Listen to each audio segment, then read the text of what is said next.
Tindak Pidana Korupsi Barreskrim Polri hari ini memanggil Silviana Murni. Silvi akan dimintai keterangan terkait kasus dugaan korupsi pembangunan Masjid Al-Faus di Komplek Wali Kota Jakarta Pusat.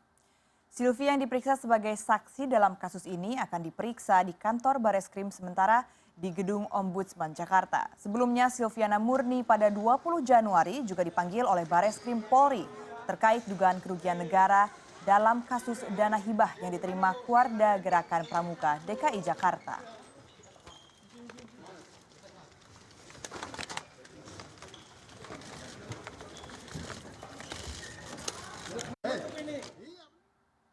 Dan kita akan ke kawasan Kuningan, Jakarta. Sudah ada Arman Helmi di Gedung Ombudsman Jakarta. Ya, selamat pagi Arman. Jadi sekarang kasusnya sudah naik ke penyidikan.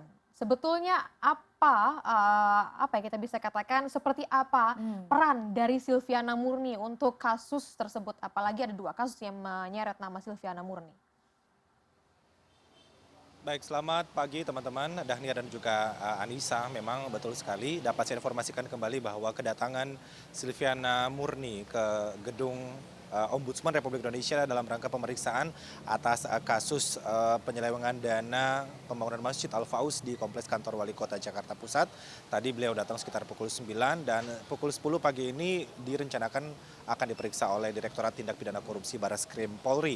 Dari data yang ataupun juga informasi yang saya peroleh bahwa Silviana mengatakan kontrak kerja dengan pihak kontraktor sudah ditandatangani, tapi bukan oleh dirinya sendiri, namun kontrak kerja dengan kontraktor itu ditandatangani oleh PLH atau petugas pelaksana harian Wali Kota Jakarta Pusat saat itu, yaitu Rispen Sitinjak. Karena memang pada saat penandatanganan kontrak dengan pihak kontraktor, Silviana sendiri saat itu sedang mengikuti pelatihan di Lembaga Pertahanan Nasional Lemhanas selama 9 bulan. Dan Silviana juga mengatakan bahwa memang dirinya sendiri tidak langsung menandatangani kontrak kerja tersebut. Dan Direktorat Tindak Pidana Korupsi sendiri sudah menyelidiki kasus penyalahgunaan pembangunan Masjid Al-Faus ini sejak 6 Desember 2016, jadi kurang lebih sudah sebulan yang lalu karena ini masih memasuki bulan Januari. Jadi sejak 6 Desember 2016, Direktorat Tindak Pidana Korupsi telah menyelidiki kasus dugaan penyalahgunaan pembangunan Masjid Al-Faus periode 2010-2011, di mana pada saat tersebut Silviana Murni masih menjabat sebagai Wali Kota Jakarta Pusat. Dan Polri juga terus memeriksa dan mengembangkan kasus ini karena memang sudah mendapatkan laporan dari berbagai lembaga swadaya masyarakat. Kemudian dana pembangunan masjid ini juga telah menggunakan anggaran pendapatan belanja daerah atau APBD DKI sebesar 27 miliar rupiah yang digelontorkan pada tahun 2010. Kemudian pada tahun 2011 ditambahkan atau digelontorkan lagi sebesar 5,6 miliar rupiah. Jadi totalnya sudah 32 miliar lebih. Dan dalam kasus ini memang polisi sudah memeriksa kurang lebih ada 20 orang saksi, di mana 20 orang saksi ini dimintai keterangan dan juga termasuk dimintai keterangan salah satu sekretaris DKI Jakarta Saifullah yang sempat menggantikan Silviana Murni sebagai Wali Kota Jakarta Pusat kala itu. Dan memang sejak 22 pekan lalu pihak Direktorat Tindak Pidana Korupsi Barreskrim Polri sudah meningkatkan kasus ini dari tahap penyelidikan menjadi penyidikan. Dan bukan hanya itu juga, dugaan pelanggaran dari pembangunan Masjid Al-Faus ini bukan hanya satu-satunya kasus yang dialami atau dijalani oleh Silviana Murni sendiri, karena memang ada kasus lainnya yaitu penyalahgunaan dana hibah dari Pemprov DKI Jakarta kepada Kuarda atau Kuartir Daerah Pramuka DKI Jakarta pada tahun 2014-2015 yang telah memakan biaya sebesar 13,62 miliar rupiah. Di mana saat itu Silviana Murni sempat menjadi Ketua Kuarda Pramuka DKI Jakarta, dan pada periode itu juga Silviana Murni tengah menjabat sebagai Deputi Gubernur DKI Jakarta bidang budaya dan juga pariwisata, teman-teman. Ya, Arman, jika kita ini berbicara mengenai kerugian negara ya, tadi sudah disebutkan juga ini tentunya proyek-proyek ini menghabiskan dana cukup besar, ada yang belasan miliar hingga puluhan miliar begitu. Tapi untuk kerugian negara sendiri, apakah polisi sudah menemukan berapa banyak sih sebenarnya kerugian negara dalam kasus-kasus ini? Baik teman-teman, memang untuk rincian atau detailnya berapa kerugian negara yang dialami oleh negara akibat dugaan kasus ini, memang saat ini Direktorat Tindak Pidana Korupsi sedang menggandeng Badan Pemeriksa Keuangan untuk memeriksa atau mengkalkulasi berapakah jumlah kerugian negara yang dialami saat ini. Namun belum ada rilis ataupun juga keterangan resmi berapakah jumlah persis kerugian negara yang dialami akibat dua kasus ini, yaitu kasus pembangunan Masjid Al-Faus, masjid di kantor Wali Kota Jakarta Pusat, dan juga kasus penyelewengan penggelembungan dana dari Pemprov DKI Jakarta kepada Gerakan Kuarda Pramuka DKI Jakarta periode 2014-2015.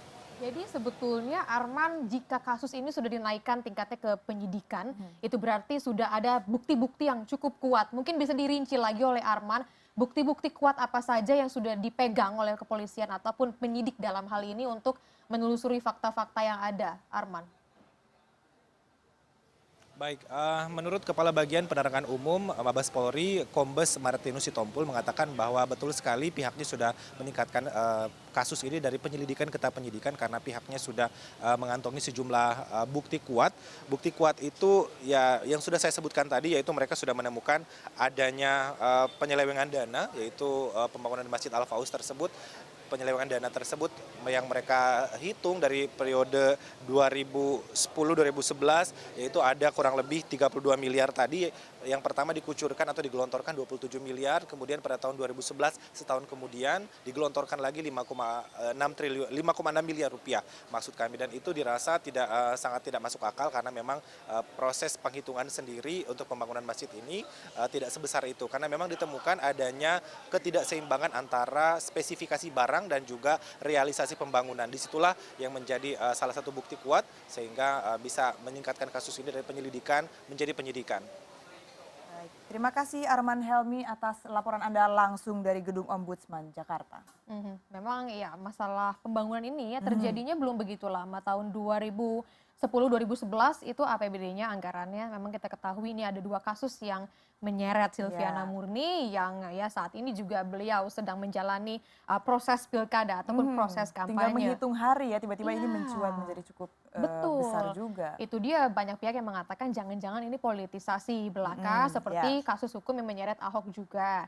Tapi memang sudah ada keterangan resmi dari Kapolri juga menyatakan bahwa ini bukan masalah politisasi, ini adalah masalah yang kemudian diawali oleh adanya laporan dari masyarakat soal ada penggelembungan dana ataupun ada pembangunan yang tidak sesuai dengan dana yang seharusnya digelontorkan. Ahok pun menyatakan kalau misalkan ini politisasi silakan ikuti saja jalur hukumnya. Sama Silvi juga mengatakan mau ikuti jalur hukumnya ya. Ya, kita lihat saja nanti seperti apa tanggal 15 apakah sebenarnya ini akan berpengaruh ya kepada elektabilitas ini sendiri. Nah, itu masalah pengaruh juga kita lihat. Meskipun ada banyak pihak juga mengatakan mungkin saja bisa pengaruh kan.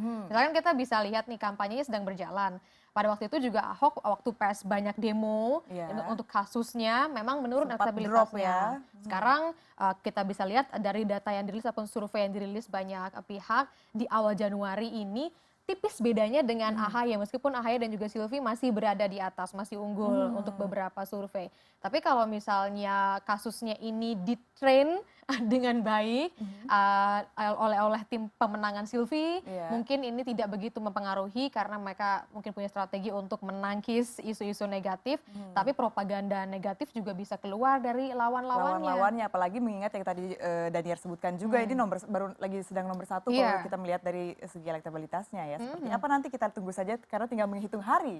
Iya, 15 Februari ya, 11 Februari kita akan selesai masa kampanye.